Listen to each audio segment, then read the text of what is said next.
Three, two, one, live.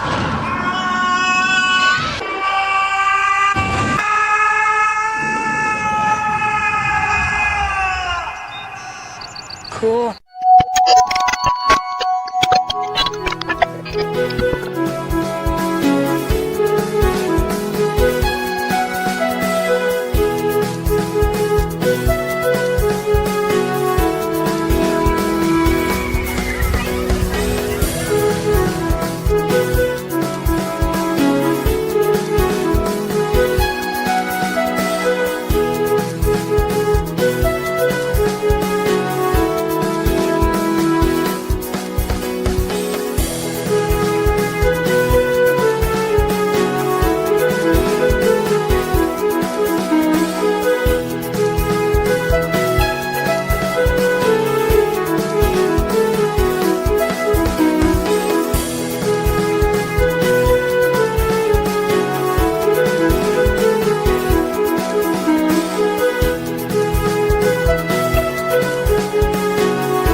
Hey, what's this I see? I thought this was a party! Let's dance!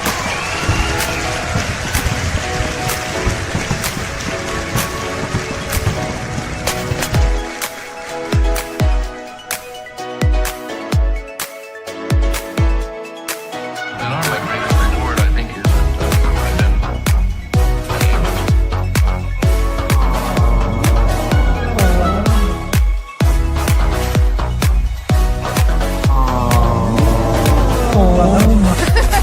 Weird, weird. We're seeing Deadpool! Oh my gosh!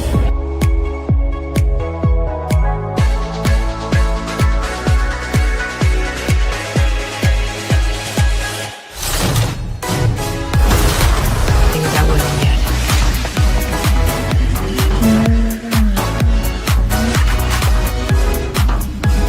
My sister has it. Yes. It's you. Weird, weird.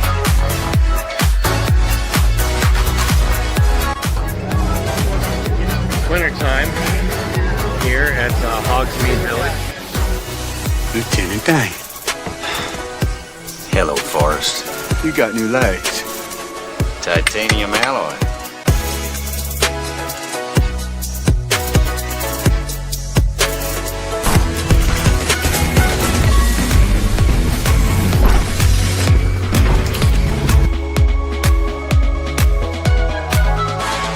Time for my summer sizzle.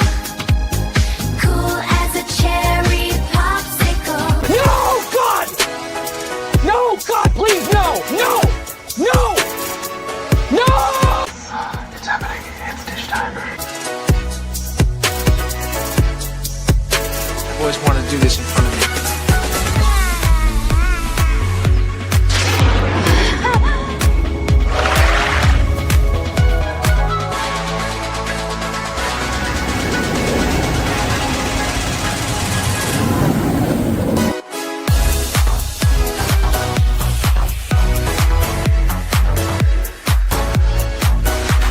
Creating content that enlightens and lifts you up.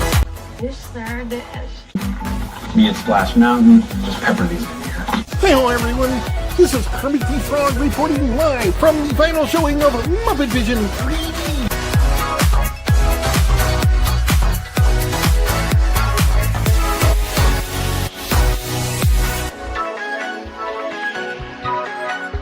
Right? God, I missed our daily dishes. Yes, indeed.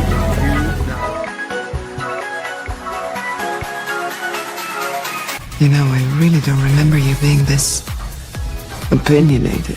Who knows? It's Hollywood, baby.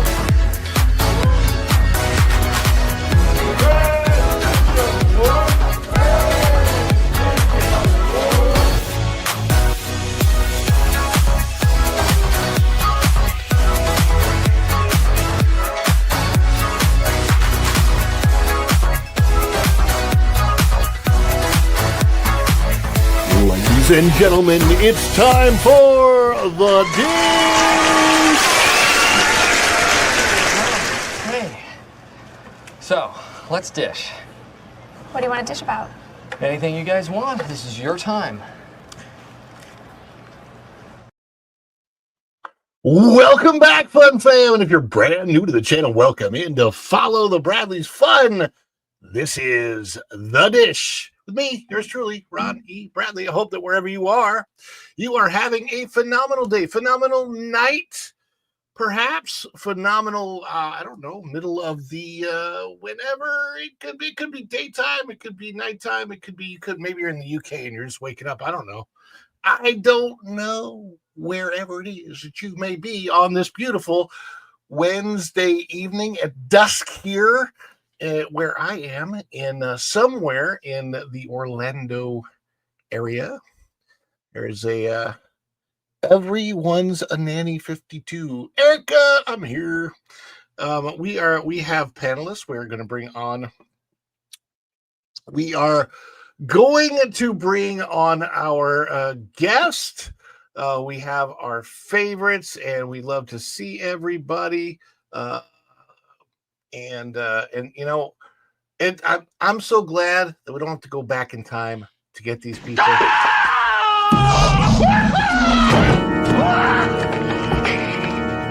Doc, calm down, okay? Just calm down. It's me. It's Marty. No, it can't be you. I sent you back to the future. Hey, Doc, that's right, but I came back again. I came back from the future. Don't you remember last night? You fainted. I brought you home. This can't be happening. You can't be here. It doesn't make sense for you to be here. I refuse to even believe that you are here. Oh, but she is here. I am. I didn't even need the time machine.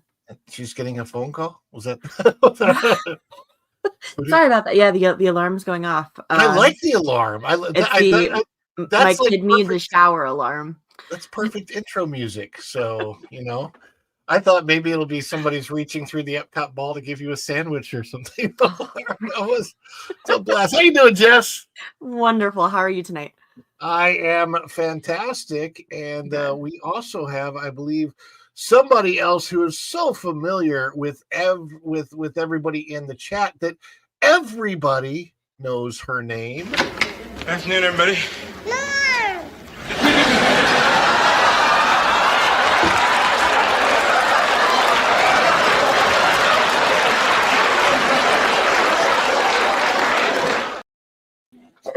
It's Erica. I know. It's not Norman. It's our good friend Erica from Erica and Raph and all things Joyman.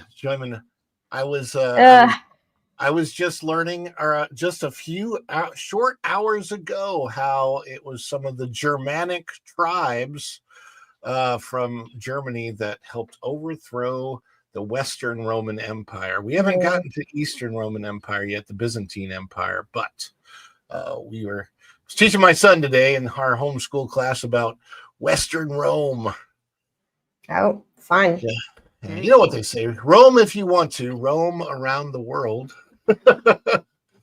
How's everybody doing tonight? Wait, Erica, you are up past your bedtime for this, are you not? Well, I will be up past my bedtime. Usually I go to bed about 3 in the morning. Oh my goodness. No, what time is it right now? It's 2:10, but Christian doesn't have to work tomorrow, so we're both night owls. He doesn't have to work. That's good. I'm trying to get used to these night shows, and for everybody that's out there in the chat, the schedule is going to become regular. Okay, so that's I've been trying to figure out what my regular schedule would be. I will be going live on Monday night. So instead of a daily dish in the morning, it will be an evening dish 2 days a week and an afternoon dish 1 day a week, and that will be on Sundays.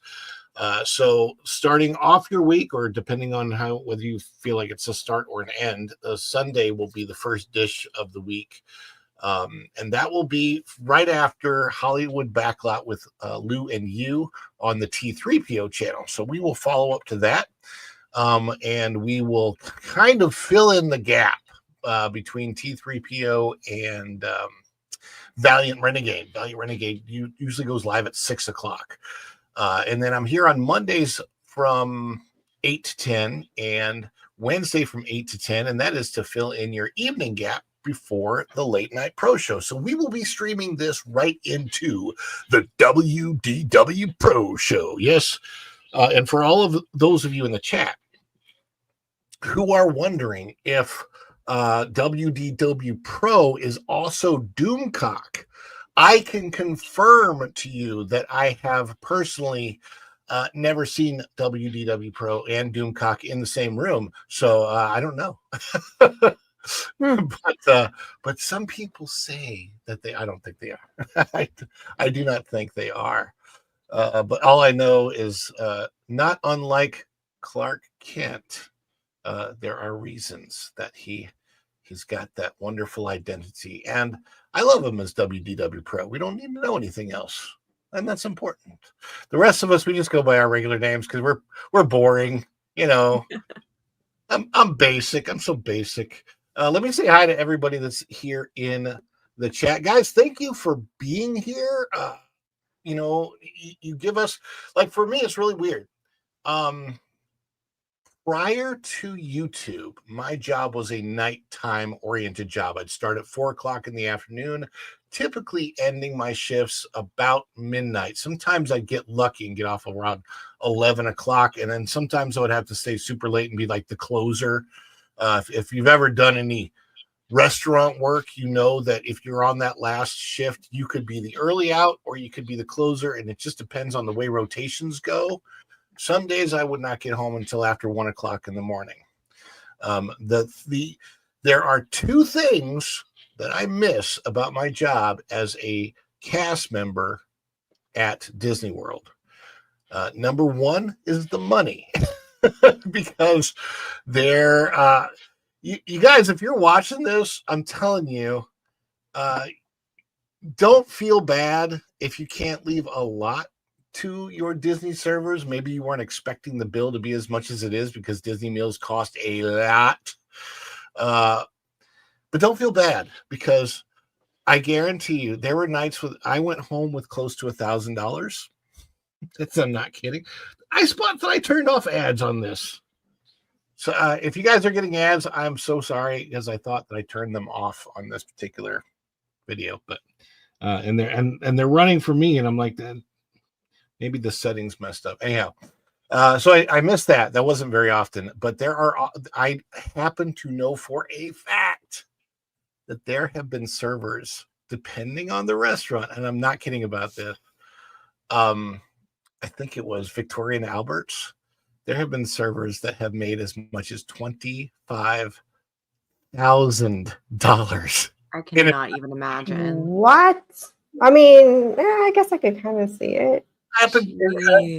When they break out like the biggest bottle of wine and they go ahead and tip on that. Now, supposedly, somebody told me once people aren't as expected to tip off the wine, like the percentage wise, but some people do. Some people choose to, and some people like look at the food and they tip off that, but not the wine. And it's like, there's a whole culture there about it. Yes, Kit Kat. Yes, 25,000. I couldn't believe it either, but I will tell you this. I know for a fact that the Victoria and Albert servers regularly bring home at least $2,500 a night. Wow. And they're probably upset if they brought home less than 2,000 in a night. And I will also say this about the Victoria and Albert servers. The ones that I know fear for their job every day they walk into work. Why? Because at V&A's, they are incredibly strict.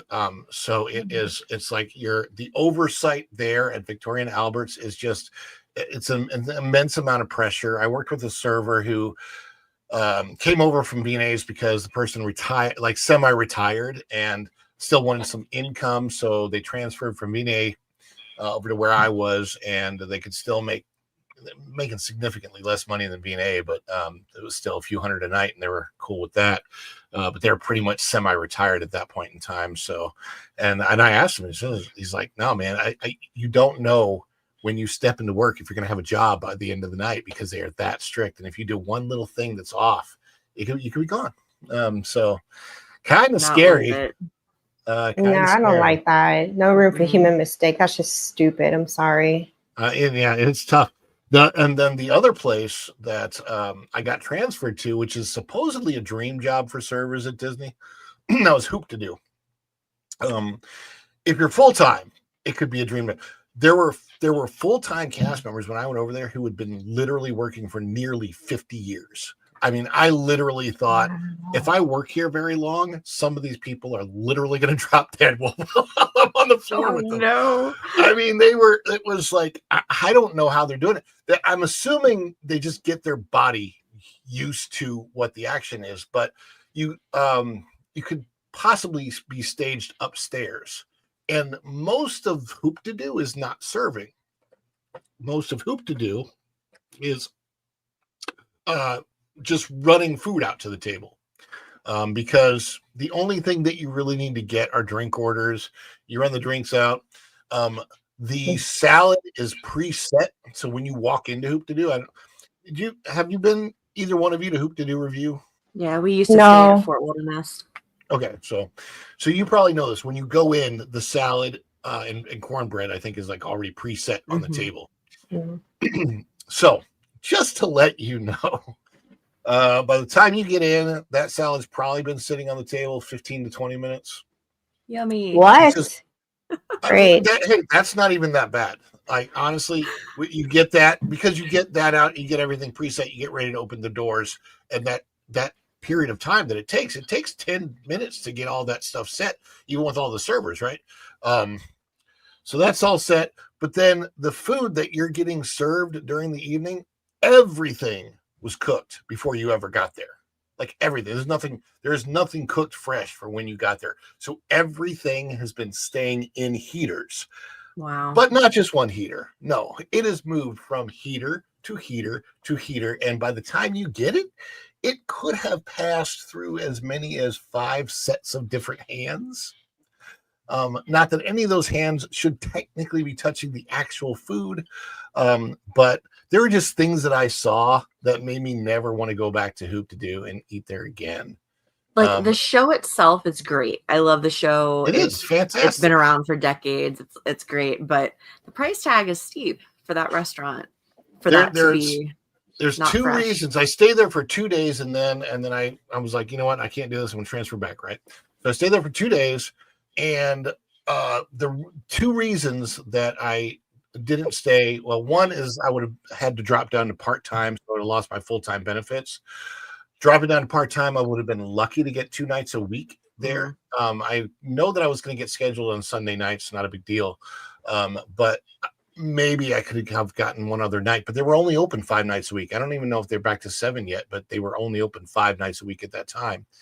And so all the full-timers wanted their full-time stuff, but they usually would take off one shift and give that away. But you had to make arrangements with the guys to get them and stuff. Then you're pretty much guaranteed over $500 a night when you're working. Like, so that's, you'd at least make that much during the night. But the full timers are making like 10 grand a month, right? So they're doing well. Yeah. At Hoop to Do. I didn't stay because of the stairs and having to constantly go up and down stairs with big trays in your hand, like trays of food. So you're taking that tray from the kitchen up the stairs, you're staging it, you're putting everything in a heater to pull back out and put it on a tray and take it out again. That's the whole process there. 3 times a night. You have 3 shows a night. And the section size. So kind of beforehand the minimum amount you're going to make, because the tip is included in the meal. So you're getting pre-tipped, and then you might get a little bit extra left on the table or whatever. So good deal. Nothing against it. The show's fantastic, but another big reason I didn't do it is, if you remember the show, it's loud. Yeah. Super, super loud. And so as a server, they all have these earplugs. Really? Yeah. And so you're like typically wearing them around your neck and then putting them up every time you go outside during so it's like, I'm like, what a pain. Like, what? this is just, this whole thing was so annoying. And as fun as Hoop to Do is, it's just, yeah. Oh yeah, I'm sure. The amount of bartender positions that are opening up at Disney are going to be nuts for the next little while. Let's say hi to everybody that's in the chat. Thank you guys for being here. Thank you for being my Energon. Autobots. Boy, these are good. I needed to refuel. Energy. This stuff's the greatest. That's right. And you are the greatest. Let me see here. So we've got Erica and Raph waved hi and also is here with us. So there you go. And Kit Kat's waving back, Erica. Hey, Kit Kat. And we got Just Hearts Theme Parks also here with us. Thank you for being up there and in the chat. And that's me. Look at that. And my beautiful wife is here, Virginia Bradley Adventures. Hi, Virginia. Dan's Life of the Kingdom says, please, no Wicked at Epic. We'll see what happens. I would speculate. We'll get to the story in just a moment, but I would speculate if there is Wicked, it will not be as much Wicked or about Wicked as it will be about either a immersive Shiz University area or more likely an immersive Emerald City. Yeah. So we'll see what happens, but specifically Wicked, I'm not so sure. No Sizzle. It's time for no summer sizzle. Oh, you know what? We don't have to worry about it because summer is almost over. So, they're going to be calling for a different sizzle, like a fall spice. It's time for the autumn. I don't know. Is this your friend? Everyone's nanny 52, 1952. Hi, Erica's mom. Oh, that's Erica's mom. Okay. Hola, amigos. Andy W.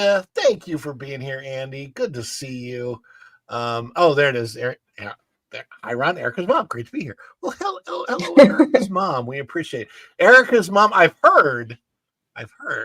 Somebody told me. They sang this to me. They whispered in my ear. They said, Erica's mom's got it going on. What? Erica's mom's got it going on. Oh, gosh.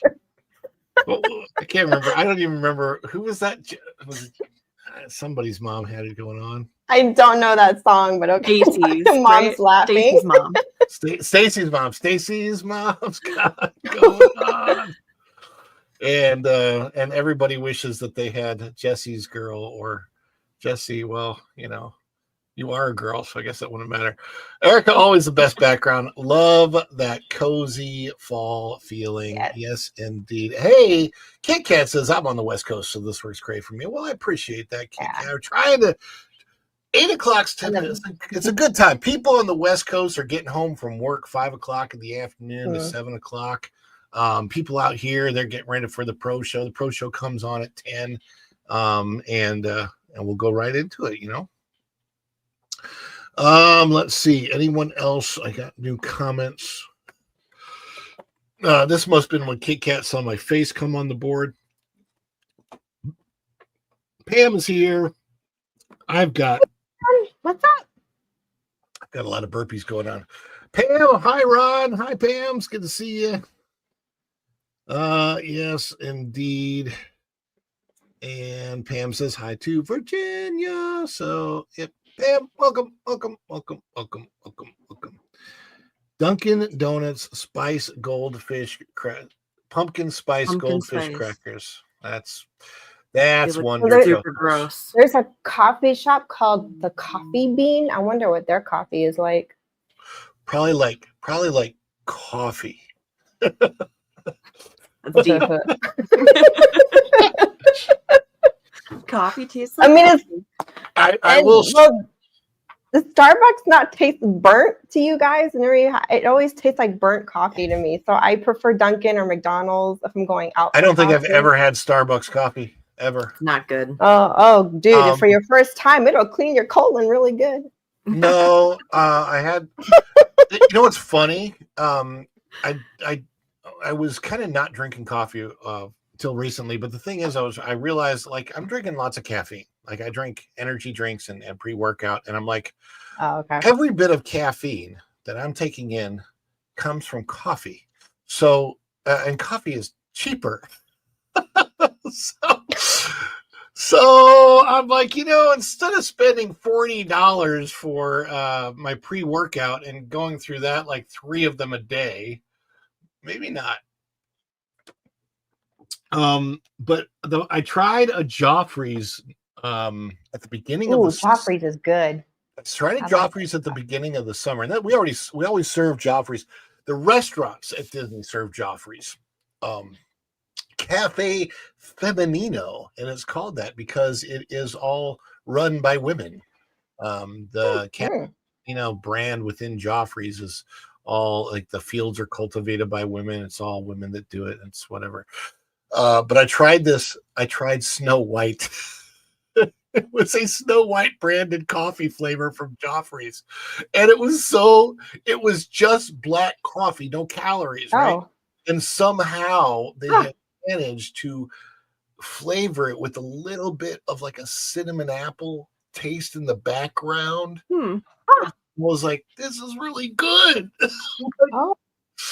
I was thinking like white chocolate. I would do like a white chocolate latte for like a white coffee. Well, That's where my brain went. Yeah, instead, we're going to talk about what killed her. Snow White isn't white.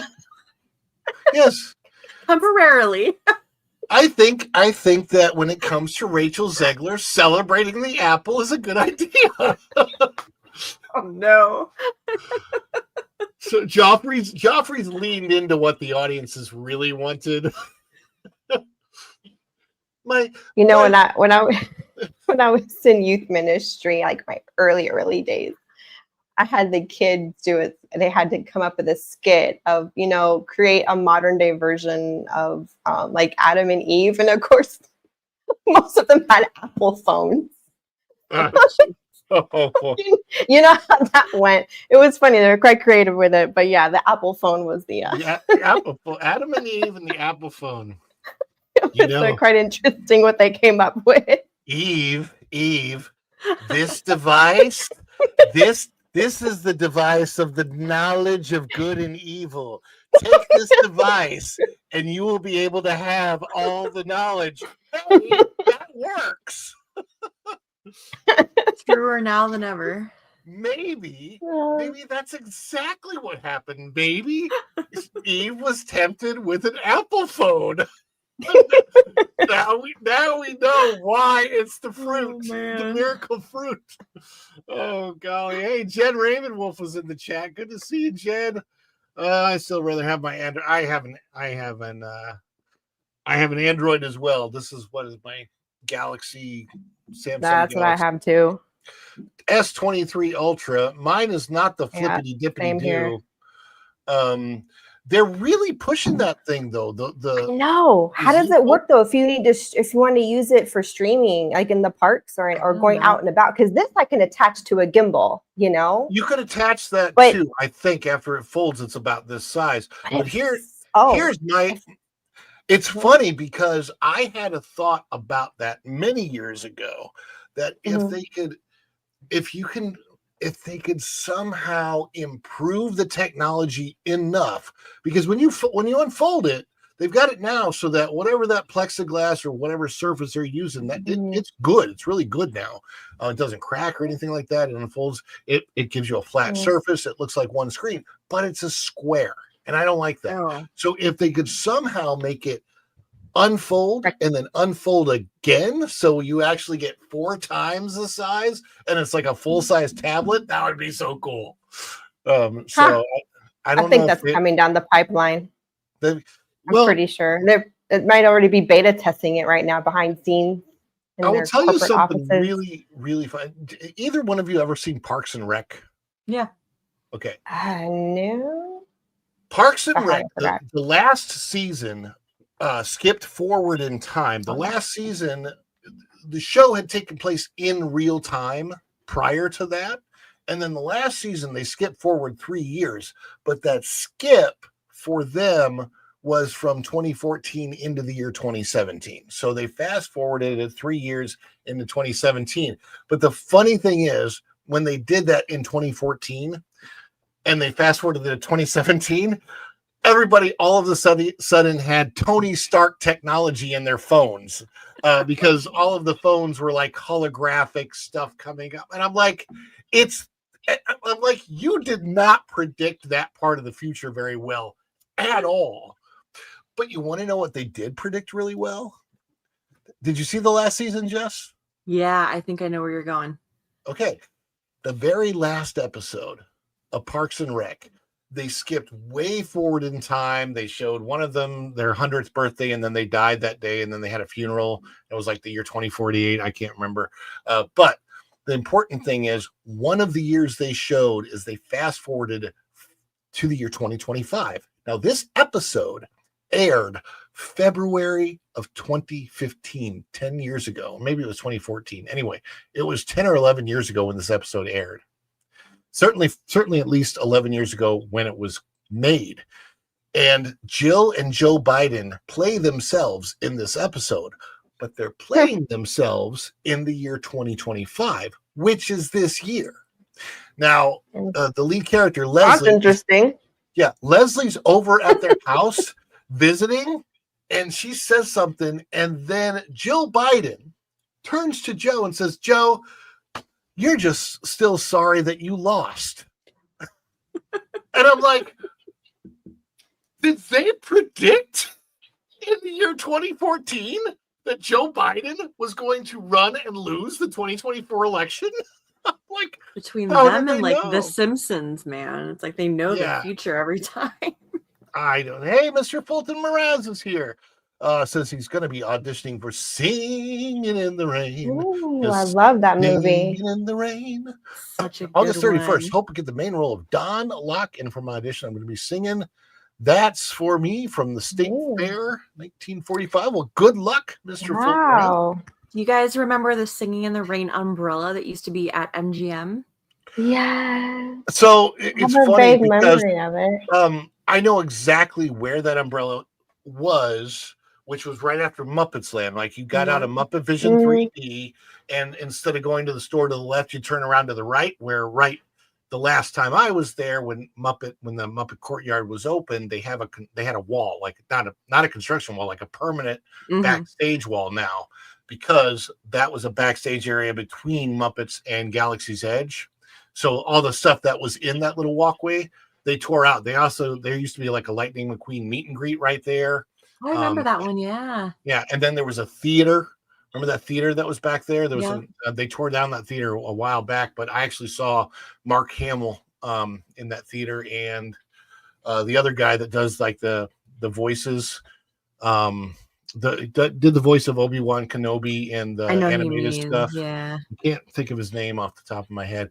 But anyway, so all that stuff is gone. That's actually where that theater sits, is kind of the similar footprint to where the Monsters ride is going. Okay. Oh yeah, there was so much. I mean, Hollywood Studios, they literally eliminated all of their good stuff when they put in Galaxy's Edge. Even the playground, the Honey I Shrunk the Kids playground was so cool. I loved that. That was so much more.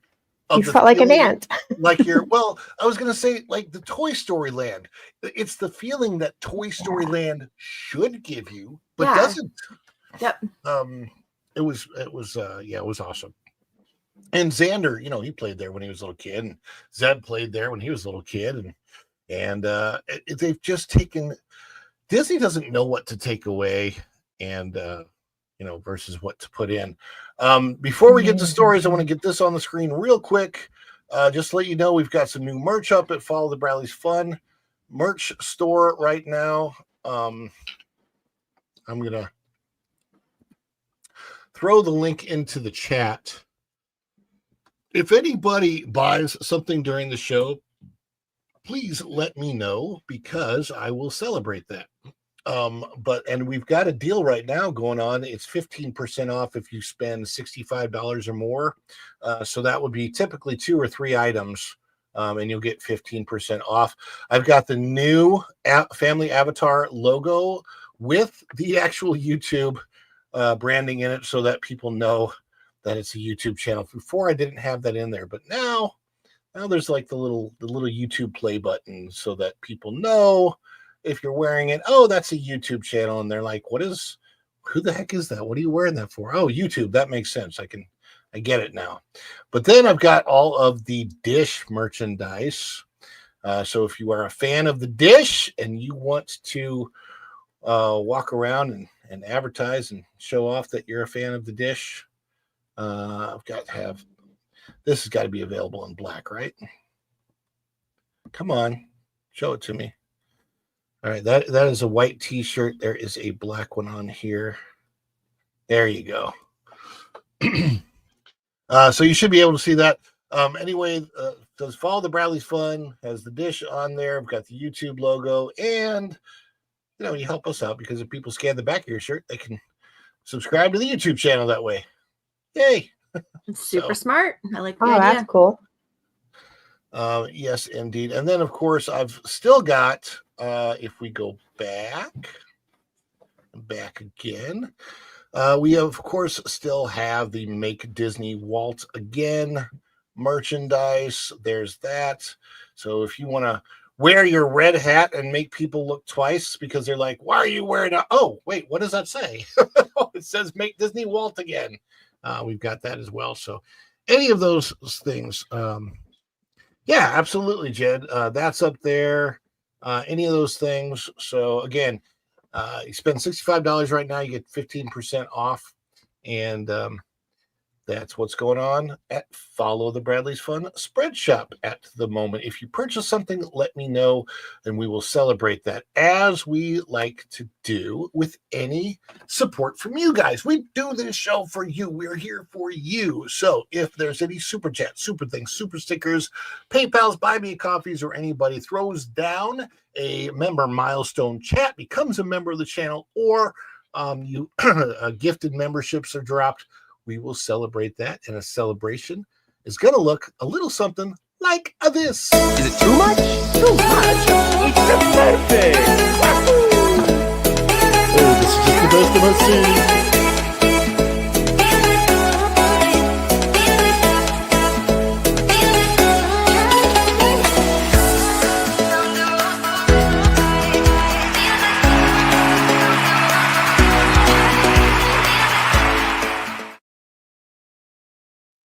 And when we are celebrating, feel free to celebrate along with us and drop your emojis in the chat while we're celebrating. So those are dance emojis, fireworks emojis. If you're a member of the channel, custom emojis, weird. We've got that one and all of those other fun emojis as well. But right now, we are going to get to the stories. And just because I'm such a copycat, I don't have it yet, but I'm going to do the whole breaking news story thing that Pro does. I've always wanted to. I actually wanted to before I saw it on his show, and then he beat me to it. What is up, Disney Secret Kingdom? Are you guys in the parks tonight? When are you in the parks or at Disneyland next, Disney Secret Kingdom?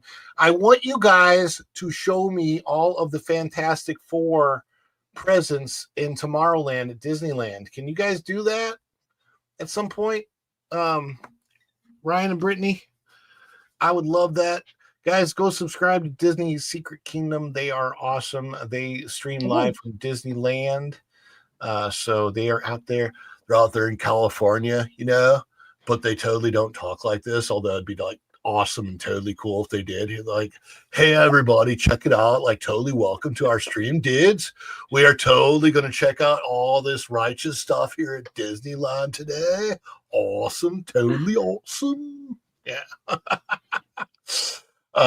It's funny because I have a friend that talks just like that, and he's not even Crush. But I have impersonated him to his face. He is a semi-famous person. He does have a television show on Netflix. When I was last interacting with him a lot was 2012, so it's been a while, but good guy. And it was funny because he's from Malibu, and he totally talks just like this. He's like, yeah, if you ever watch the show, you'll see that like this is exactly what he's talking like. It's totally awesome. And I wish I could remember the name. Who's the star of High School Musical? Zac Efron. Zac Efron. Okay. Yeah, so he has a show. He co-hosts a show with Zac Efron on Netflix. And they travel around the world and they're trying different natural foods and stuff. The guy's name is Darren O'Lean. He's like the king of all superfoods.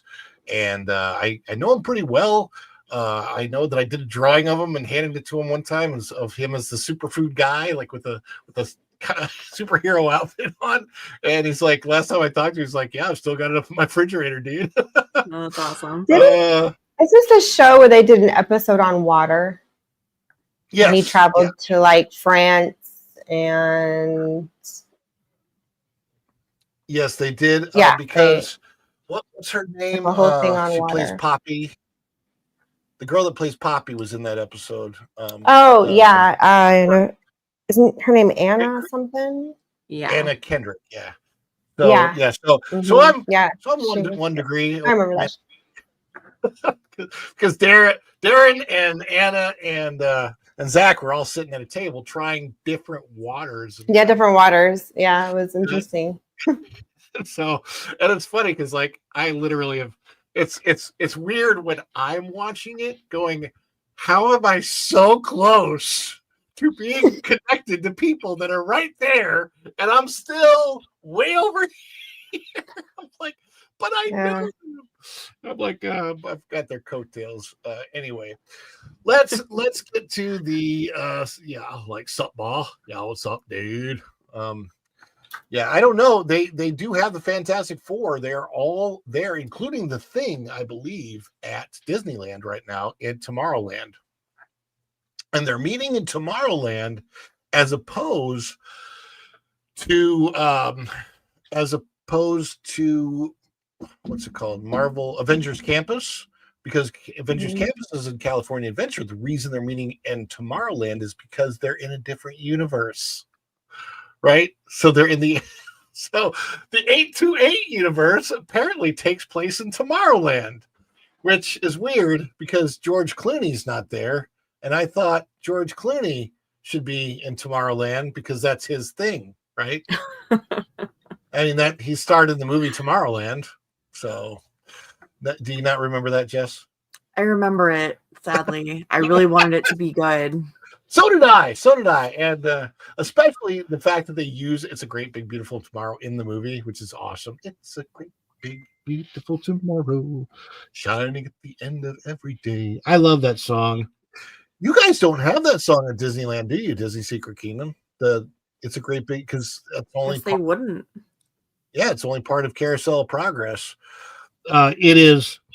I don't love the Carousel of Progress show anymore. Well, okay, I like all the old stuff, but I don't like when they get to the modern times, because I feel like it's like the modern times is the turn of our century. Yeah, it's dated already. Yeah.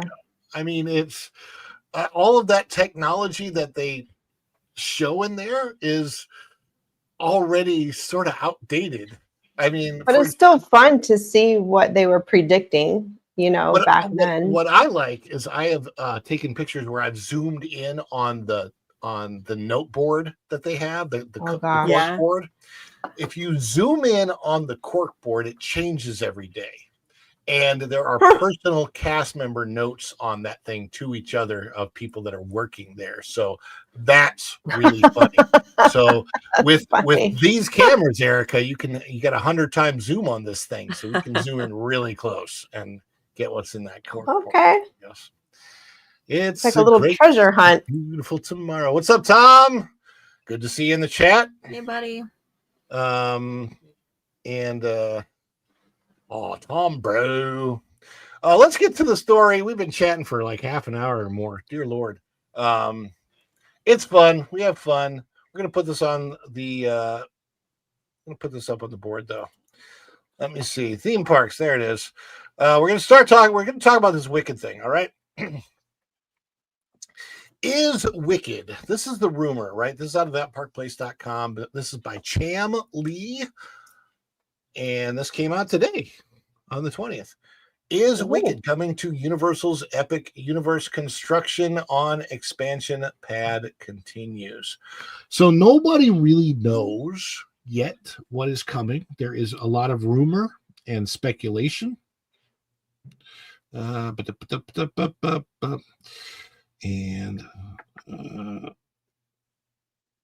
Oops, wait. What's that? Sorry, I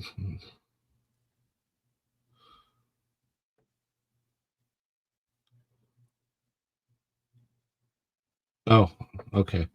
That's what that was. All right. Let's see here. Epic Universe may have only opened a few months ago, but, and this is a very, very important but, it's already expanding. And some believe it could be adding a Wicked-themed area. New permits reveal clear expansion plans for the park, and aerial images have shown a 20-plus acre plot of land cleared, with construction materials behind the Stardust Racers roller coaster. Yes, that is true. I have seen that with my own eyes, and I have filmed it. So I have it somewhere in B-roll, but the B-roll is not on my laptop as it probably should be. Universal Destinations and Experiences CEO Mark Woodbury stated in July 2025 that Epic Universe still has a lot of room for expansion, referencing unused expansion pads along the north edge of the campus and areas beyond guest sightlines. His comments support speculation that additional development will follow in coming years, with some claiming the park could be adding a whole themed land based on the hit musical Wicked. Aerial evidence of cleared expansion land behind Stardust Racers. Recently, aerial imagery from trusted park construction photographers like BioReconstruct shows a large cleared plot over 20 acres directly behind the Stardust Racers roller coaster at Universal's Epic Universe. The area has been leveled and organized with numerous green painted metal beams, I-beams, and construction materials staged across the field. Let's look at the picture here. There's the aerial photo. You can see the clearing. I have seen that from the top of Helios. It's really easy to see, and it sits behind Stardust Racers, and actually it's kind of also behind Isle of Berk, which is the How to Train Your Dragon area. These photos show pallets of framing material and structural supports, but no coaster track segments. That indicates preparation for a potential show building or other large theme structure, not a coaster expansion yet. The spatial layout with organized staging across more than 20 acres implies early vertical construction preparation. Photographers report over 100 green painted structural beams sorted and staged on site, suggesting coordinated theming rather than basic infrastructure. Well, could be go away green though. Yeah, could be. That's true. Park planning documents confirm multiple general expansion paths around Celestial Park. However, the only publicly filed permit linked to future development covers a much smaller 40,000 square foot site near Super Nintendo World, not the larger area behind Stardust Racers. So, possible interpretations. This is all rumor and speculations. Take it with a grain of salt. Wicked to come to life. There are many possibilities for the expansion pad behind Stardust Racers. One, the staging area may support a future show building or walkthrough attraction. Use of green steel implies theming design. It could host a standalone structure for events or seasonal use, though no specific ride or permit ties to the area. The site is clearly distinct from the previously permitted area near Super Nintendo World, indicating separate development tracks. Many have noted the exact hue of the green beams doesn't match any green in Celestial Park, but instead looks very similar to the Wicked franchise. Although this has no official confirmation, there is some support to the idea, given Mark Woodbury's interest in the franchise. Woodbury, chairman and chief executive officer of Universal Destinations and Experiences, has thought about turning Oz into a theme park attraction ever since he first watched the iconic story. The Woodbury, with Woodbury being one of the highest decision makers for Universal theme parks, Wicked fans may soon see the Enchanted Land come to life. Also, they may not. But Universal has not issued statements or filings linking this plot to any named project.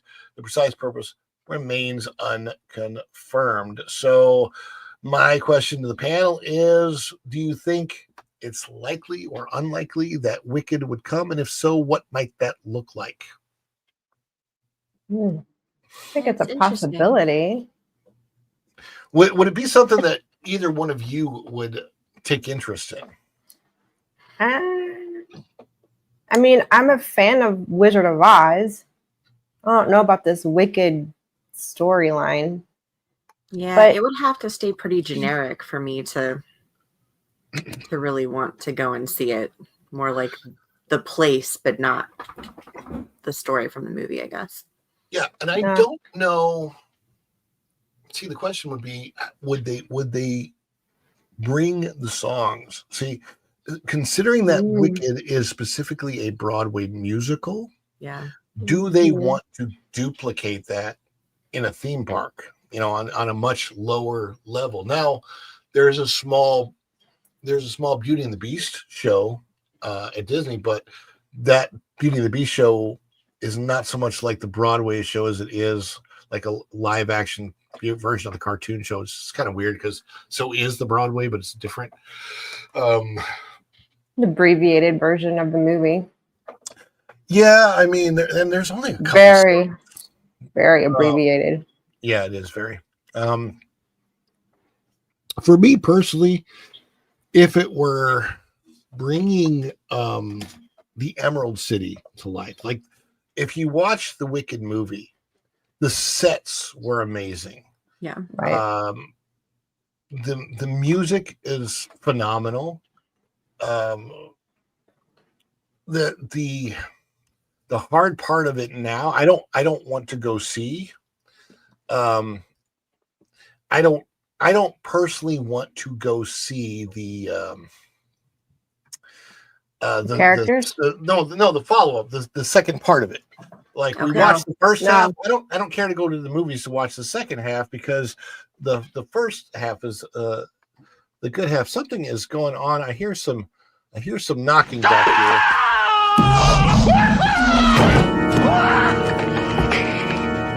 Doc, calm down, okay? Just calm down. It's me. It's Marty. No, it can't be you. I sent you back to the future. Hey, Doc, that's right, but I came back again. I came back from the future. Don't you remember last night? You fainted. I brought you home. This can't be happening. You can't be here. It doesn't make sense for you to be here. I refuse to even believe that you are here. Oh my goodness, Tom F is here. What's up, Tom? Hey. Hey, what's going on? We're having a Wicked conversation. Now I am not in my usual studio, if you notice.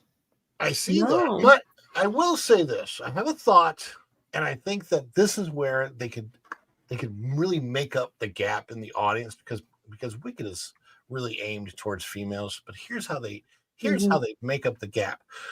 They make it a total Bostonian version of the Emerald City with a lot of things from Massachusetts, and they call it Wicked Awesome. I'd go there. I'd visit that.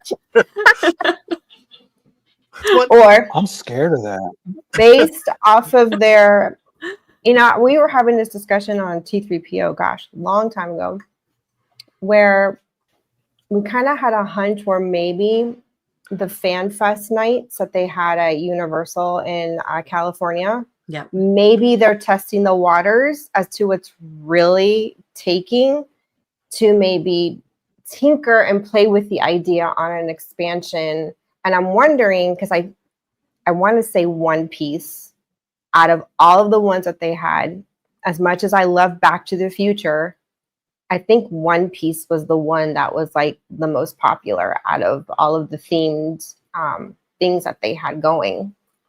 I'll tell you right It could be now. One Piece. They could Yes. turn on to Atlanta because anime is a big thing right now, and it has been for a while. Actually, it's just more out in the open now than it was. If I don't think they have this IP, if Universal had a chance to either buy or lease the K-pop Demon Hunters IP and get that into a park somewhere, fans would go nuts. That would be the K-pop Demon Hunters is so popular right now, and I think the franchise is going to be expanded.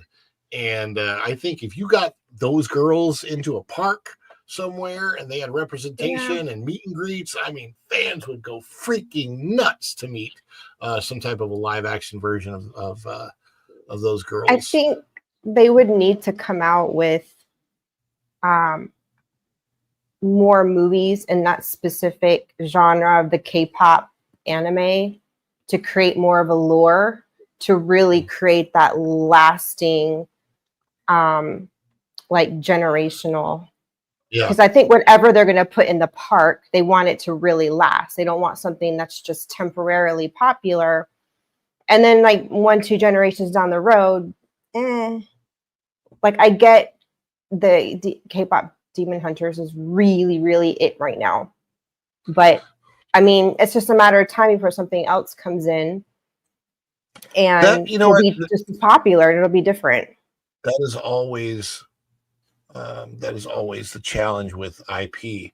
I mean, can you imagine? I mean, I think it was all the way back in 2004. It was like 21 years ago that the Monsters Inc. franchise came out. Can you imagine Disney doing something with that now? Well, because they haven't done anything with it to keep the popularity and the relevancy consistent. They did the same thing with Muppets. And at least the IPs that are at Universal, like they've been around, they've been tried and tested. So like Nintendo, it's a safe money bet. Gosh, Universal Monsters is another safe money bet. Harry Potter's been around long enough to be a safe money bet. So I'm guessing it's going to have to be something that's a safe money bet. And I will tell you what I think. I don't have it 100% for sure, but 98% I'm sure that there is some form of another Jurassic something going to Epic Universe, because it's so funny you say that. That crossed my mind earlier, very faintly in the back of my head, which is nuts how you're saying that. I'm like, well, think about the fact that they got rid of all dinosaur representation completely, all of Walt Disney World. There's no dinosaur representation at Disney World. Yeah. The only dinosaur representation in theme park right now is at Islands of Adventure. They don't have dinosaur anything or Jurassic anything over at the studios, but they have the room to do a very immersive Jurassic area. Yeah, they do. Over at Epic Universe. And you could really do, I think there's a way that you could actually put guests into the Jurassic World ride that was featured in Jurassic World, which is the big ball thing. Mm-hmm. There is a way to do that. I'm old school. I want the Jeep. No, awesome, but I don't know how you would do the Jeep. It's almost easier. Come on, off-roading. Oh, but you're already gonna get that at Piston Peak. Not the same. And they could link up with Jeep and make it a thing. It'd be a lot better than whatever crap Disney's concocting over there. That's true. That is true. Plus, it would be really, really fun to be in there. Let's go faster. Must go faster. Must go faster. It's funny how good the first Jurassic Park movie is compared to the other Jurassic movies. They're just none of them compare to how good the first one was. I do like Jurassic World because I love to see the idea of having the park in operation for people is awesome. But you know what's really stupid? The idea that dinosaurs have somehow gotten old after just 10 or 15 years of the park being in operation. We got to make newer and better dinosaurs because these. I mean, look, Happily Ever After never gets old. It's an awesome show. When something works, it doesn't age so badly. Yeah. Tom, what do you think is going in Epic? I'm hoping Zelda. Well, yeah, I think that Zelda. Well, I shouldn't say I think Zelda. Hoping Zelda that- is Or I'm hoping almost. I'm hoping they'll surprise us and bring in Lord of the Rings. That could be interesting. You think? Or the process. I'm going to get the process. That next I mean, next to Darkmoor. Could you picture that? Yeah. That'd be pretty The sweet. monster ties Yeah, in, you- the orcs walk over to Darkmoor, they hang out with Igor, and then we get super orcs. Which ride are you losing? I want to know which ride are you losing at DCA next year? Is it the Monsters Inc. one to be replaced? I don't know. Forgot with what. I know they're Ryan doing or some Brittany, stuff. comment which ride are you guys losing next year?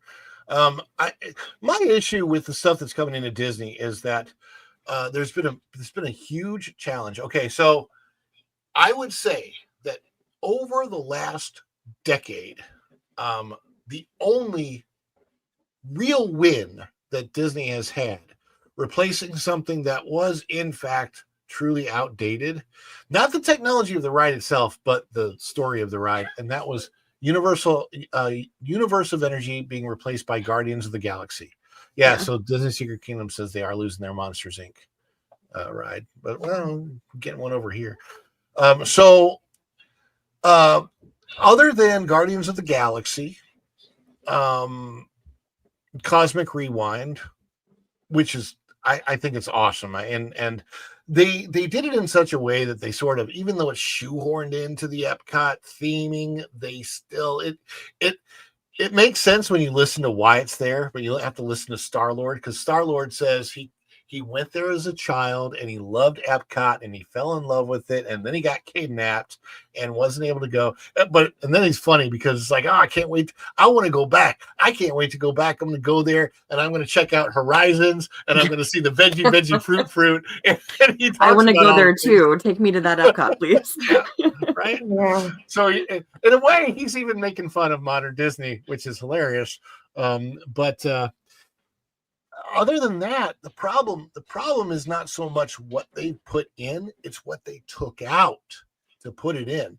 Taking the great movie ride away from us to put in Mickey and Minnie's Runaway Railway, which would have fit in perfectly where Star Wars Launch Bay is. Yep. They could have just completely demolished that area of like Star Wars Launch Bay and everything that's there, and just redid that whole area with a brand new show building for Mickey and Minnie's Runaway Railway.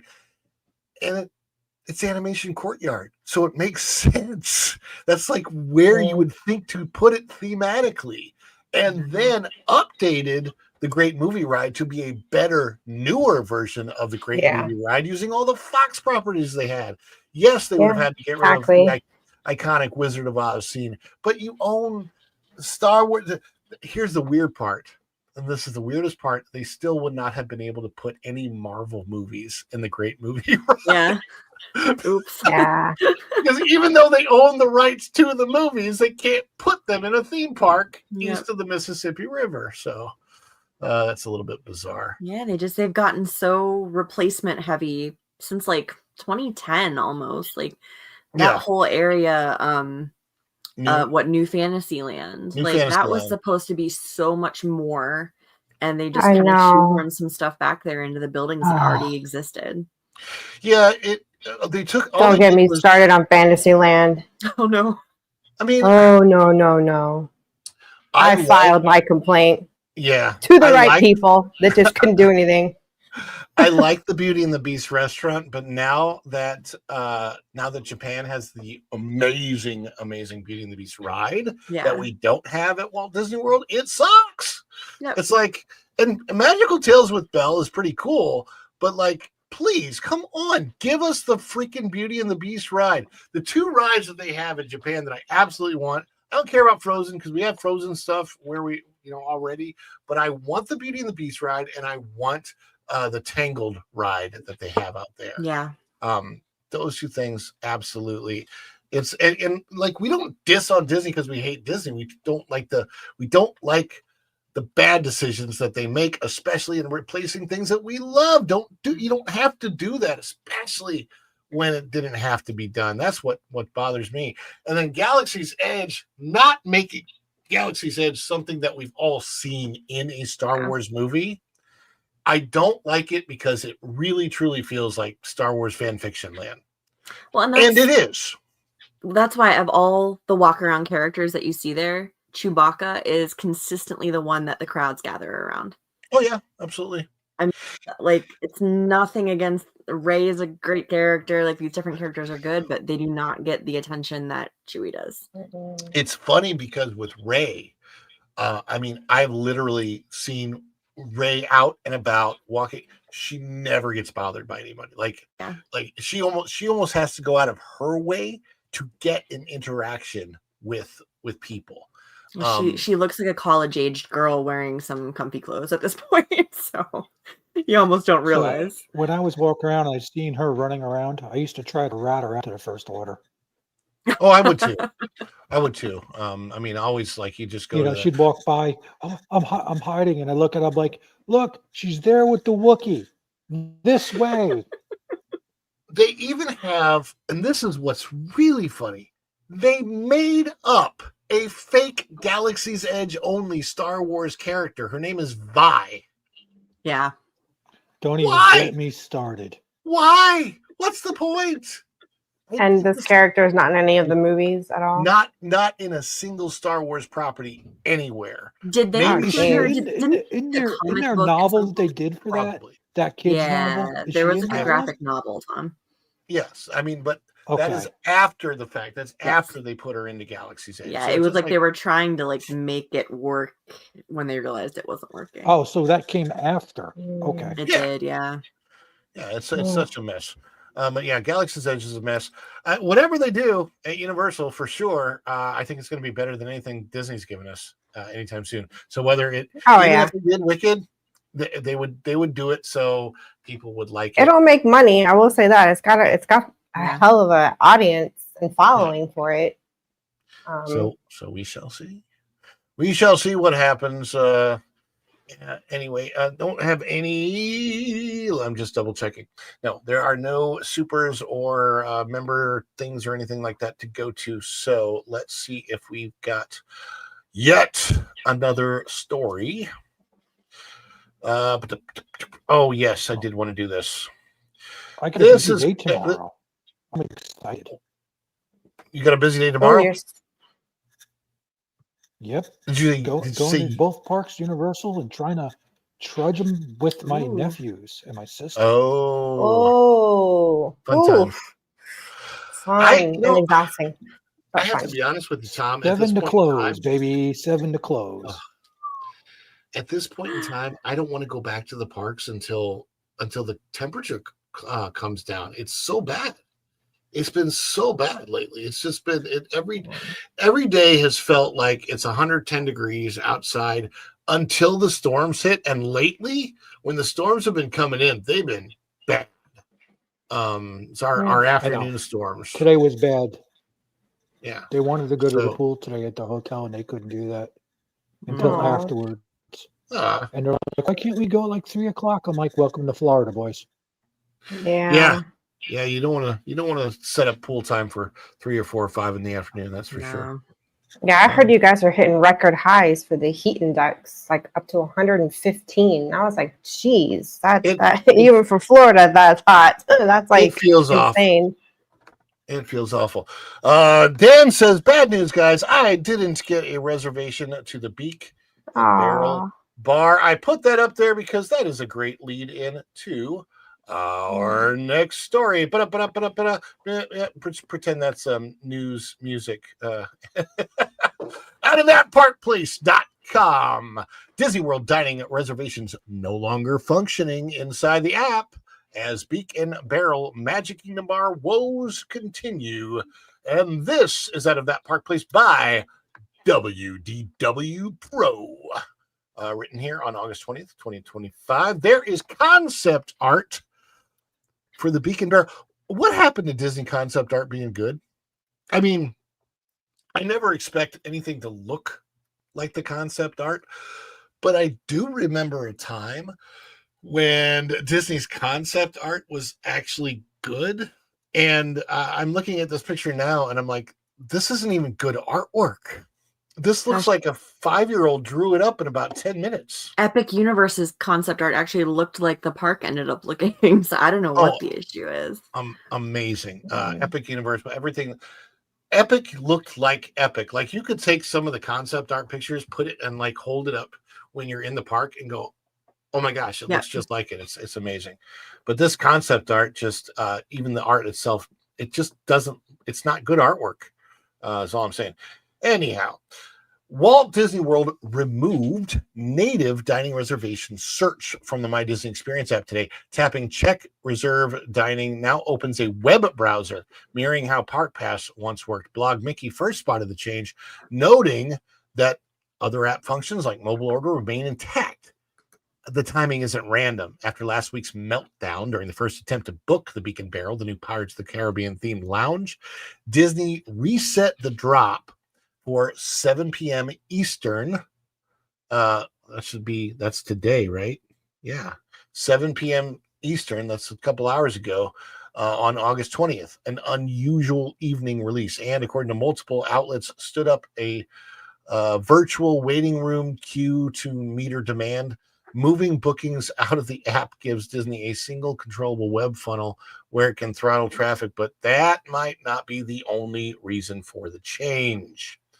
As Dan noted, he did not get his reservation. There is the Plunderer's Punch drink at the Beacon Barrel in the Magic Kingdom. Now, I will say this, that cup looks pretty darn cool if you get to keep it. I'd buy the cup. I want that mug, and you know why I want that already. Of course. The mug's cool. Arg. In June, Disney upgraded its dining engine across web and app with multi-day searching, broader filters, and a calendar view, then briefly rolled those features back before re-enabling them. Today's browser handoff sits on top of those recent back-end changes and suggests Disney is still tuning the stack that handles high-demand dining drops. Meanwhile, surveys circulating this week point to potential Disney dining plan tweaks, including new names, on-the-go essentials, and a third higher-end tiers, sometimes labeled Ultimate or Deluxe, which resembles the retired Deluxe plan, more table service meals per day. None of this is announced policy, but multiple fan sites have published screenshots consistent with Disney's past survey practice. Now, I can say this. I was around at the time in 2020. This is really funny. 3 weeks before the closures happened, or I don't know if it's 3 weeks before the actual closures or before the closure announcements, but I know it was 3 weeks before. That is when the newest version of the dining plan had rolled out. And it was horrible timing. It rolled out, and then they announced the closings, and then 3 weeks later, the entire world closed down. It was ridiculous.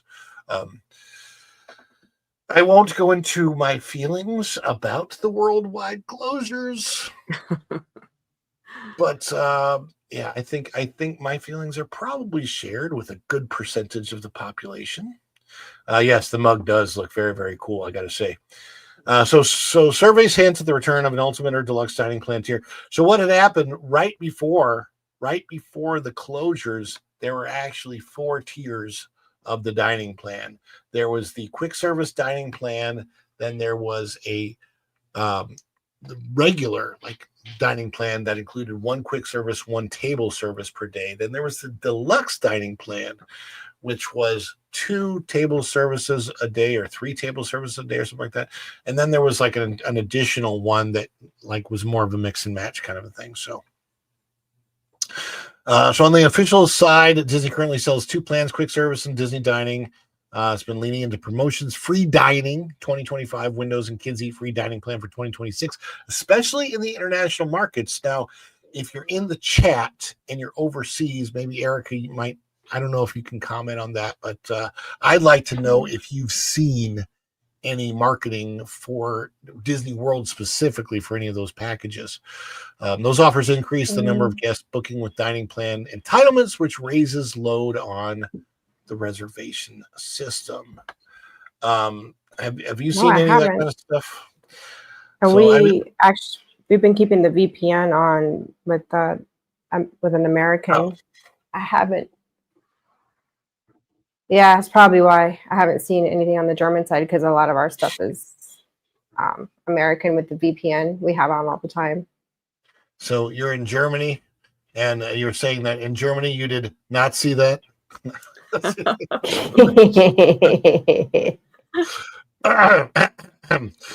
Put together, the browser redirected waiting room looked more like a one-off fix for Beacon Barrel. It's reasonable to read this as Disney consolidated dining transactions to the web so it can apply virtual queues, traffic shaping, and eligibility checks, on-site windows, dining plan entitlements, party size rules in a single place.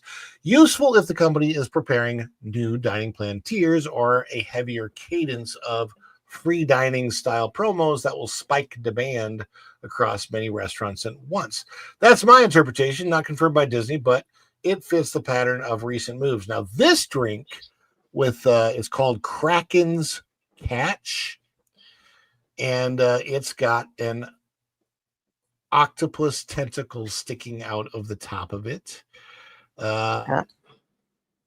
It's do we know what that actually is? Like, just I see an olive in there. There's a I don't know what all. Miranda kind of went over it, and it did not sound appealing. And I usually like Kraken rum, but that does looks a little too. It looks almost like a dessert drink. I don't. Well, it shouldn't be sweet. Yeah, no dessert and seafood. Yeah, no, that's some Japanese stuff right there. Yeah, that's what I mean. Like a Japanese type dessert drink. Yeah, it's. I can tell you this: if that octopus is not sous vide for at least 4 hours, if not 6 hours, it's not going to be tender enough to eat properly. Well, what we had discussed on Lorena's show was that a lot of this is inspired by the Pirates of the Caribbean movies. So you're going to see not just Caribbean influence, but you're going to see like Asian influence too, because in the movies, they had kind of went, I guess, all around the world.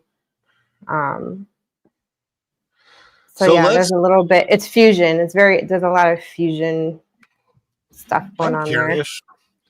I'm curious. I'm going to check the app right now. Let's see what happens. To get a reservation? Yeah, I'm just curious to see what happens if I open up. I'm going to open up the app. Watch him actually get a reservation. It was so cool. Gonna be like, what the hell? All right, so, I'm just waiting for his phone to catch on fire, frankly, at this point. No, if I go to Beacon Barrel, I cannot get a reservation on the app. Okay, it doesn't even show me a way to go to any place to get a reservation. So I'm going to try and see if I can get a reservation to Geo 32 or 82. Sorry, Geo 82. So if I go to Geo 82, reserve dining is on there, and if I hit it, we'll see what happens. To tap the check availability button. Okay, so now that did lead me outside of the app into disneyworld.go.com. And so now that leads to the dining reservation. Now let me just check and see.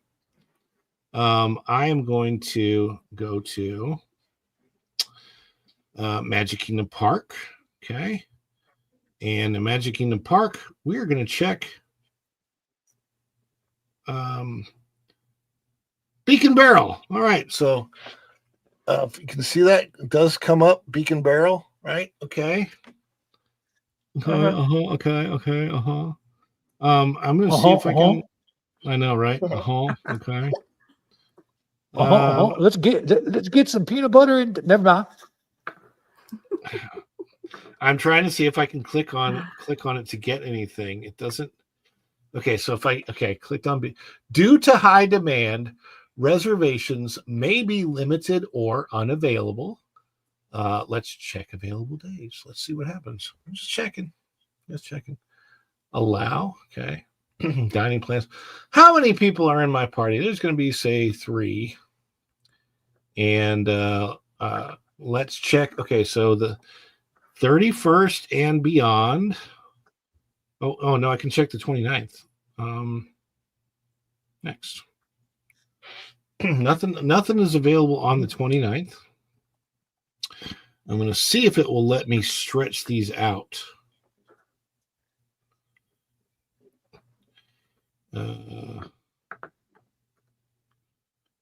Check available. Nothing is available on the 29th or the 31st of August. But if I go to September, next, edit. I want to go. There we go. Let's do the whole range. See what happens. Nope. None of those days are available. So right now they are not available. And everything, it looks like all of the reservations are trying to book through the website and not the app. So yeah, that's kind of a mess. So you have to go on a computer. That'd be easier than going on your phone. I mean, let me check a different restaurant and see what I can. I'll check the restaurant I used to work at. See what happens. Check, Pizza Moon. I'm pretty sure you can get in there. Check where? Which one? Pizza Moon. Pizza. No, Pizza Moon. That's Universal Park. Universal though. He's in Universal mode because he's going tomorrow. Oh yeah. How do we do the reservation for it? Tom, you're frozen. Your camera's frozen you. You look like you're meditating or sleeping. All right, so if I go to that old restaurant and I check, there's still a reservation tonight at 9:45 p.m. for the old restaurant. For what? For where you worked? Yeah, it's called Toledo Tapa Steaks and Seafood. So yeah, you can actually still get in tonight. Well, I'll just hop on the next flight. Yeah, right. Where is that at?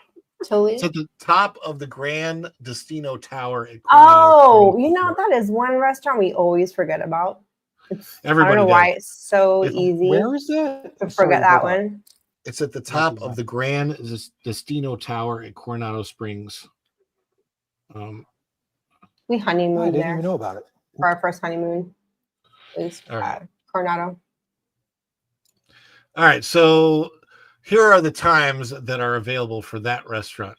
Tomorrow, starting with 7:55 p.m. and on, our reservations.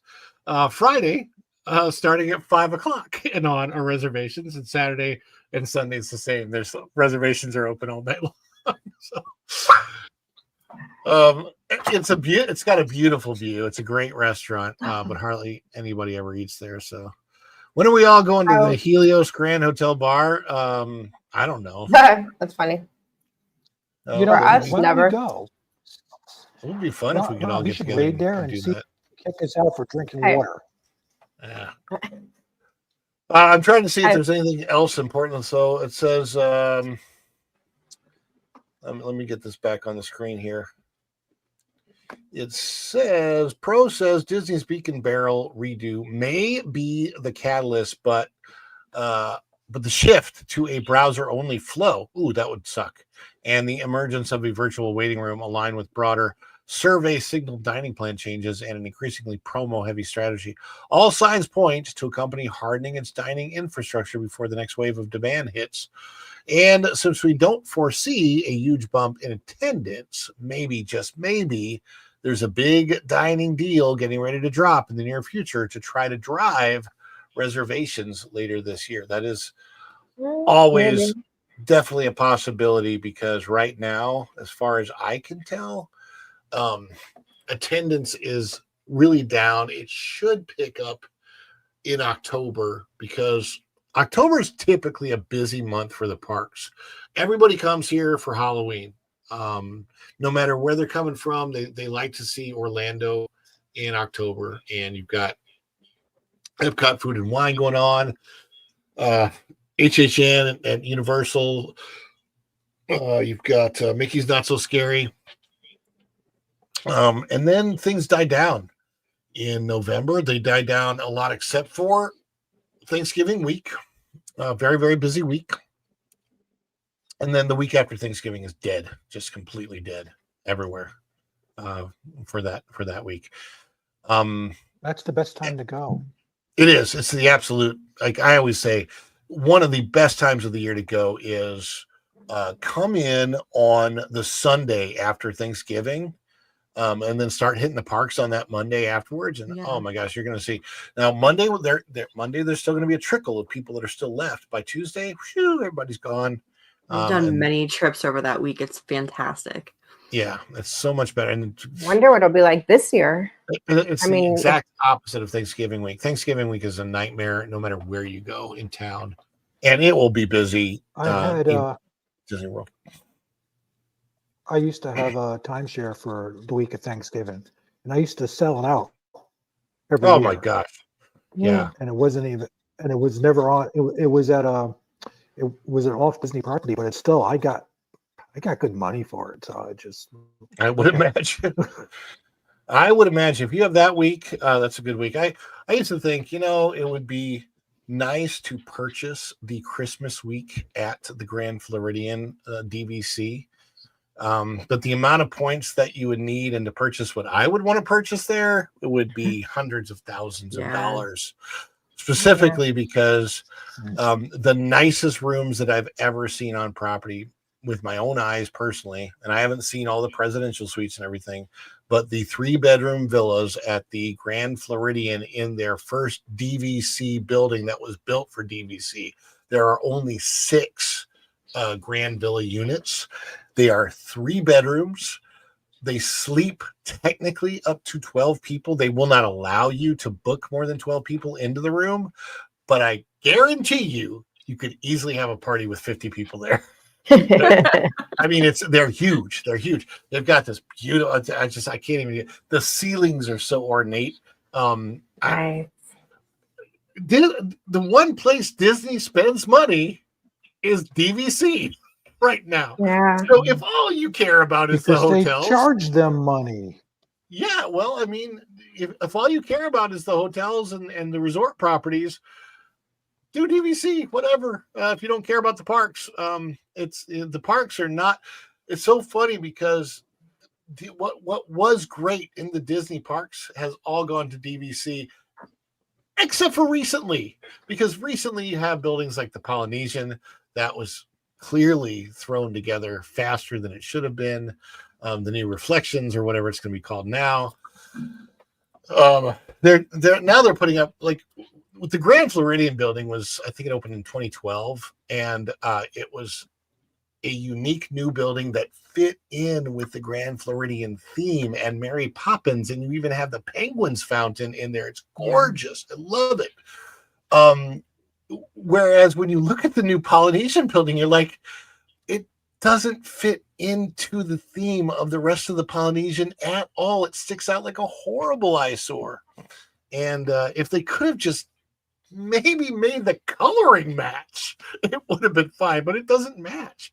I guess they were going for something where they wanted like an old and new look or something. I don't know. But yeah. DVC Lounge over a shooting gallery in Frontierland. Absolutely. DVC is being prioritized everywhere. I got a little upset because I was in Canada the other day at Epcot, and they have a preview show building in Canada in Epcot. They won't even let you look in the building if you're not going to tour.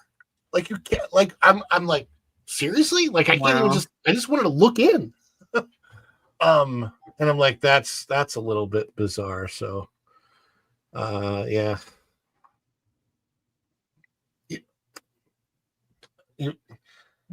It's not all overpriced. There's a couple of good things. Okay.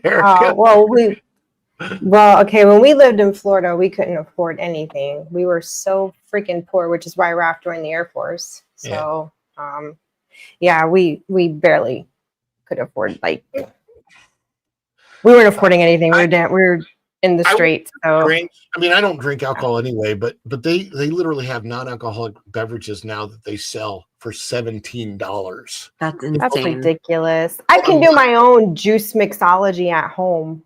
I mean yeah, it's ridiculous that they it's super duper unbelievable. I wanted to check out one more thing before we send people over to the pro show. And I know that it's in here somewhere. I just have to find it. Let me see.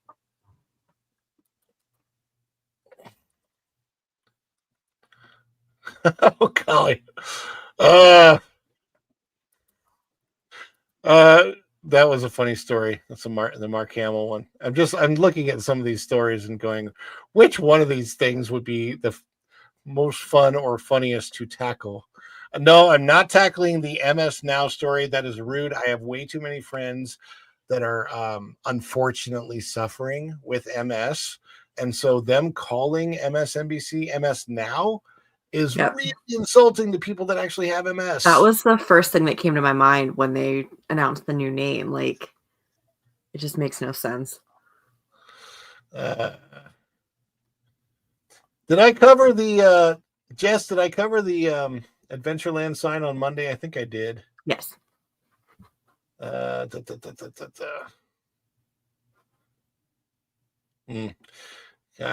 there's so many of these stories I could cover. Let me look up here at this one because I think I saw it. Oh, the Disneyland one where they're taking away one of the benefits. I didn't see that. That one. I just tossed it in our chat earlier, Ron. Oh, okay. Yeah, they're no I more put it in early What are they entry. taking away now? Yeah, resort guests Early- won't get early entry anymore. They Yeah. just get one lightning lane as a replacement. That's at Disneyland. But the thing is that they do it at one park on one coast, and then they bring it over to the other coast. So it's just Probably a a matter of trial time run. before You know, it's Disney funny. World will soon to be inherited.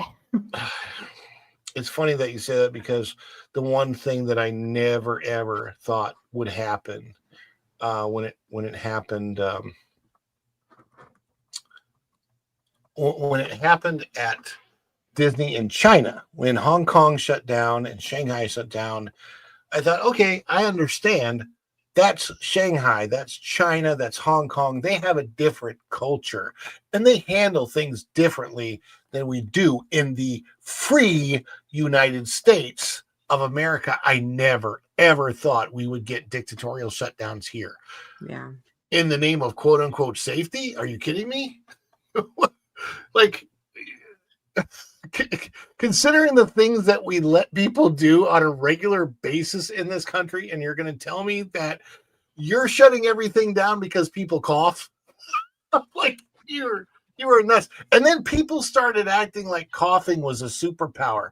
Oh my gosh, you could kill me with your cough. I'm like, coughing isn't a superpower, people. I mean, it's oh god, I got that I cough whole all era. the time. Doesn't mean I'm sick. Could be allergies or just clearing your throat. You I know, know, doesn't mean that's what- anything. That's But yeah, the they would thing. take it and run with it. Like, jeez. All right, we are going to we're going to tackle a SeaWorld story before we take off tonight. A SeaWorld story. SeaWorld, I know there's a little misspelling here. Marvin, change that. SeaWorld to add, maybe it's on purpose though. SeaWorld to add 2 more international parks as Abu Dhabi inspires expansion. Now, from what I understand, the SeaWorld Abu Dhabi is freaking amazing. That's I have heard just amazing things about that park. I would love to go. I would love to check that out. So, you know, this is interesting. So SeaWorld to add 2 more international parks as Abu Dhabi inspires expansion. That's by Cham Lee out of thatparkplace.com. Bookmark it if you haven't. And this is a picture from, I believe, SeaWorld Orlando, because it looks like many pictures that I've taken here in the past. SeaWorld Abu Dhabi is currently the only SeaWorld park outside of the United States, but that is likely to change soon. In the second quarter, a 2025 earnings call, United Parks and Resorts CEO Mark Swanson confirmed. By the way, Mark Swanson is not related to Ron Swanson. I've double-checked on that, so I can confirm that Mark Swanson is, even though he's managing a park, he's not related to the park manager, Ron Swanson, confirmed that the company plans to replicate the Abu Dhabi model with 2 international parks and expects to start signing off on plans by the end of 2025. Swanson spoke about the upcoming projects on our international opportunities. We are in active discussions with multiple potential partners and expect to have 2 signed, memoranda of understandings by the end of the year. More to share in the coming quarters. This is really interesting. SeaWorld Abu Dhabi, located on Yas Island, has several distinct features in its business model. It is owned and operated by Miral under license from United Parks and Resorts. Additionally, it is completely inside due to the scorchingly hot weather of the United Arab Emirates. Expansion strategy. United Parks and Resorts plans to use a capital-light expansion model similar to the one implemented in Abu Dhabi, in which a regional partner carries financial and operational responsibilities while the company licenses branding and provides strategic support. The company is in talks and aims to finalize MOUs by the end of 2025, though no sites have been announced yet. Capital-light models require minimal upfront investment because American entertainment firms often license the brands or outsource key infrastructure instead of building and owning it outright.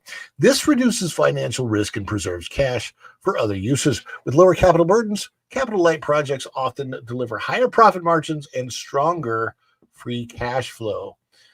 This is, for example, this picture you're looking at is a drone show announcing the Disney Abu Dhabi theme park. It was taken by Miral. Theme park companies have seen growing success with this capital-light approach. Miral alone has 3 such parks already on Yas Island, of which SeaWorld Abu Dhabi is one. They also announced a Disney Abu Dhabi park in the works as of May 2025. SeaWorld Abu Dhabi's model. The development of SeaWorld Abu Dhabi was announced in December 2016 when SeaWorld Parks and Entertainment and Miral agreed to build a marine life theme park. It opened on May 23rd, 2023, and is the first SeaWorld park without orcas.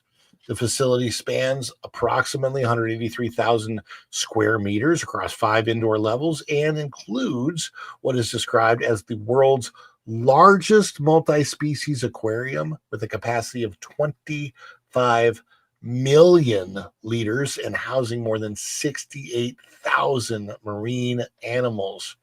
That is crazy. Its size makes SeaWorld Abu Dhabi world's largest indoor aquarium theme park. It appears in recent global listings that cite its total tank capacity at approximately 58 million liters, placing it among the top tier aquarium attractions worldwide. The park is organized into 8 themed realms: One Ocean, Abu Dhabi Ocean, Rocky Point, Micro Ocean, Tropical Ocean, Arctic, Antarctica, and Endless Ocean. Across the park, there are over 150 species, more than 15 rides, 13 retail outlets, and 17 dining venues. The Endless Ocean realm contains the main multi-species aquarium, while One Ocean serves as the hub with immersive shows and media experiences. Wow. And this, I believe, is our SeaWorld Lighthouse here. That's at the port of entry here. Yeah. This is crazy to think of what SeaWorld is doing. I mean, yes, it's true that you have Disney, of course, doing what Disney's doing in Abu Dhabi, but to have SeaWorld, it's amazing. Going to other places. Erica, any talk of one of those SeaWorlds coming to Germany near you? I haven't heard anything, but honestly, these days, I feel like I'm in the Beetlejuice waiting room, waiting to get out of here. You know, with the really long number. I'm like, pick a number until our number is finally called and we're getting out of here. That's kind of in the mode I'm in, so I'm not paying attention to hardly anything that's going on in the German economy because I just don't care anymore. Tom, are you still frozen? Yes. No. No. He's still meditating. No. I'm just not moving as much. Okay. So, like, This if you Chromebook guys, can't take it. where do you think these SeaWorlds might be going? I mean, are we looking at Asia? Are we looking? To go into the ocean. I could. I mean, yeah, close to water. It makes sense. I could see Asia. Wouldn't it Definitely be could see cool Asia. if they I were could see actually? Japan. Can you imagine if they were able to build, maybe in Japan, a complete underwater facility? Like that would actually be like, I don't know how. I mean, That'd be dangerous, but I mean, yeah, I don't know. It'd be a way to do it. You're really dangerous. You know, it's funny. A lot of people don't realize this, but SeaWorld Orlando was once located adjacent to the ocean. The weird part of it was Orlando, the ocean part of it was actually up in the peninsula, like up in the Peninsula Gulf by Pensacola. And at that time, unfortunately, a great white shark was able to get into SeaWorld and start attacking. Oh no! None of that's real, Jess. It's all from Oh, Jaws 3. It's the plot to Jaws 3. Do you know that shark is still in the look at lake her there? face was priceless. The look at her face was freaking priceless. You could tell me most anything, and I'll go along with it until you tell me otherwise. I'm sorry. It was. I can be like that too. Yeah. It's the 50th Kinda sucks. anniversary of Jaws. So my wife and I started watching the Jaws movies, right? So because and the first one's great. The second one falls off quite a bit, and the third one is in SeaWorld, and it falls off a lot, plot-wise and everything else, because it's half of it's filmed in SeaWorld here in Orlando, but somehow I guess they thought moviegoers not in Florida wouldn't mind the fact that they placed Orlando adjacent to the ocean. It's close. It's like an hour away, but the ocean scenes were filmed in up near Pensacola, Navarre Beach, I think. Okay. So it's like 6 hours away from Orlando is where the ocean scenes were filmed. But supposedly that ocean, They could have tried to do it up by the place by St. Hog. in Marineland. That other aquarium place. Yeah, Marineland. Yeah, they could have done it there at least. Yeah, that would have made sense because Marineland is actually adjacent to the ocean. And it was in the movie, it was much more of a Marineland like park, but you can still see, if you go to SeaWorld today, you can see places where the movie was obviously shot. The lagoon that's in SeaWorld now has a big walkway through the middle of it, but it was pretty clear that that walkway doesn't exist. And in the movie, they actually have a beach into the lagoon that people are able to swim in the lagoon. People can't do that now, but I think it might have actually been like that then. Then they have bumper boats in the lagoon where currently they have penguin paddle boats or pink flamingo paddle boats. So Pink it's funny flamingos, because I actually have been over to SeaWorld. I got to pull that up. Yeah, that that one animatronic shark is still in that lagoon, rusting away somewhere under the water. That makes sense.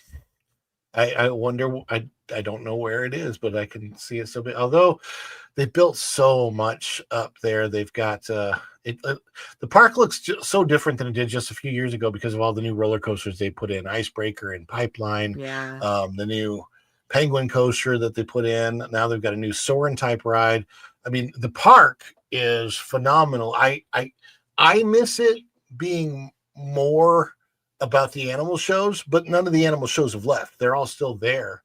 But now the park is just, it's packed every day. It's hard to get into. And I 10 years ago, it was definitely not packed every day. They were struggling trying to get people in. Now that park is just jam packed. So I can see the popularity of SeaWorld. I can see why they're wanting to put it in other places. I would not be surprised. I think Tokyo has to be one of the places that they've got to be looking at. I'd say that, and maybe somewhere in Europe. I think there's a market for it, and there's not as many big names there. They have a lot of theme parks, you only have the two Disney parks that are out there in France. I'm just trying to think where it would go. You could put it on the Mediterranean. You could put it in Spain. I don't know. Put it on a plane. Or you do another indoor no. one. Yeah, but you can't have it too far north in Europe because it just gets too cold. Yeah. But we I don't used know. to have one here in Ohio. That's true. Dude, they opened theme parks out here in the winter, and I'm surprised. Like Europa Park and Fantasialand, and they have these like grand winter. It's beautiful. The parks are gorgeously decorated, and they have like ice skating rinks and shows. But it's so freaking Are the rides cool, open? No, oh man, the indoor rides. Okay. I don't know. We went to it wasn't snowing either when we went. If the weather permits, they will run the coasters. But if it's too wet and like that wet cold, and then they won't. They'll shut down, the outdoor rides. But Europa Park is mostly indoor, like dark rides with some coasters. And Fantasialand is 50-50 because it's such a small park. It's about the size of Busch Gardens, maybe smaller than Busch Gardens, but beautifully themed park. But yeah, we went there, and I didn't ride anything because the wind in your face would just kill you, even if it's no. I'm telling you, the wind blows. Yeah. Well, guys, that is all we've got for tonight. The pro show starts in about 15 minutes. Oh, Izzo's Place is here. What is up, Izzo's Place? Good to see you in the chat. Oh, wow. He popped his head in. He did. What's up? Erica, what do you got going on Erica and Raph? I should have a lot going on, but I don't. Other than the eternal Beetlejuice waiting room. Eternal Beetlejuice waiting room. But you're all over the place. Whose panels? You're usually on T3PO. Right? So T3PO, Lorena Creole, and actually her Resort Recon this Saturday. We're going to be talking about how you can bring the theme parks into your house for Halloween. That is your expertise. That is my niche right there. Is yes, fall Halloween decorating, bringing that piece to home when you're not home. So subscribe, and you now and then, every now and then, and here hopping around. She sometimes follows the Bradley's Fun. Jess, what do you got going on Jess Hart's Theme Parks? Hey, yeah, we're getting ready for Halloween weekends up here at Cedar Point. My son and I, we've decided we're gonna get those Nobu necklaces and we're gonna brave it just to get good video of it. So we'll be up there soon. I just posted a new video today from over the weekend. And if you want to see a guy that dives into 10 feet of water from 80 feet up, this is your thing. So go check out the channel. I actually just created a new Beacons site too that has all of my links in one place. So I'll pop that in the chat for you. Cool. So everybody get over there. And TomTheBomb.com. What's happening on Tom's channel? Poor guy's still frozen. It's definitely not the bomb. I'm not frozen. I'm moving. I got some butterbeer things going on. See, it's that telepathic way of communicating. He's got it down, just look.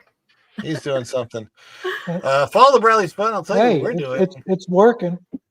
You can't hear me? Oh, well. We can hear you.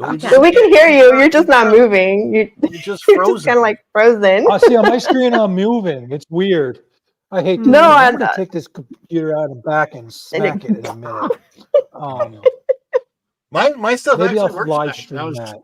I was amazed to find out that I was setting everything up an hour before the show just to make sure I had plenty of time. And I'm like, wow, everything's actually working tonight like it's supposed to. It's so bizarre. I have a 200-foot Ethernet cord running from downstairs to upstairs. Oh my god! Because my Wi-Fi isn't reliable upstairs, and the stupid repeater can't get it to work. So I got a 200-foot cable. I have a 50-foot cable that I use, and I plug it in. And turn the Wi-Fi off so that I'm not trying to get interfering signals.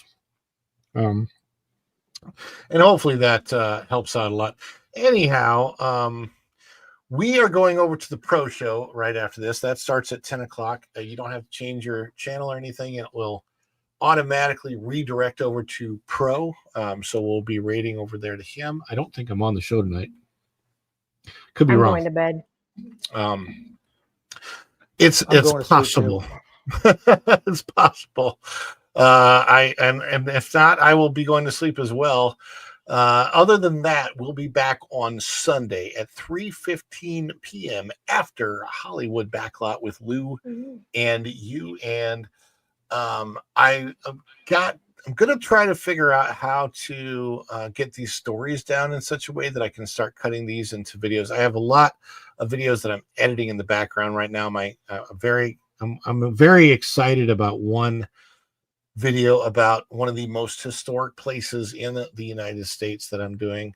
That's going to be a really fun and exciting video, and some other very cool, fun and exciting things to come. And, more Bucky stuff is coming up. So if you're not subscribed already to Follow the Bradley's Fun, please do subscribe to Follow the Bradley's Fun right here. Hit that like button if you haven't done that yet.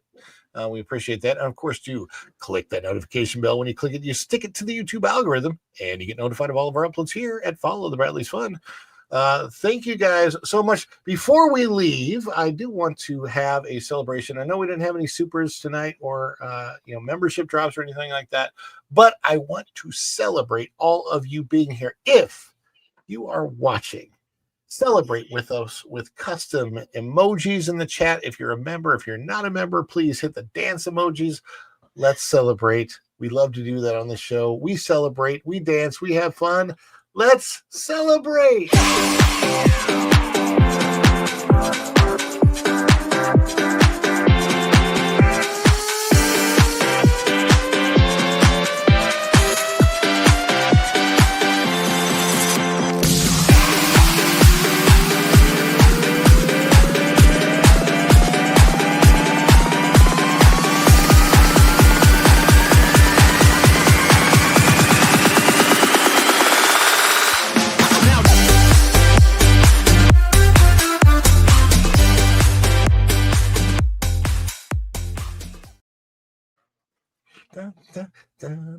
All right, and now it's time for that summer. I'm just kidding. I'm not playing the summer sizzle. No worries there, guys. Bans Ron from his own chat. Yeah, right. Don't ban me.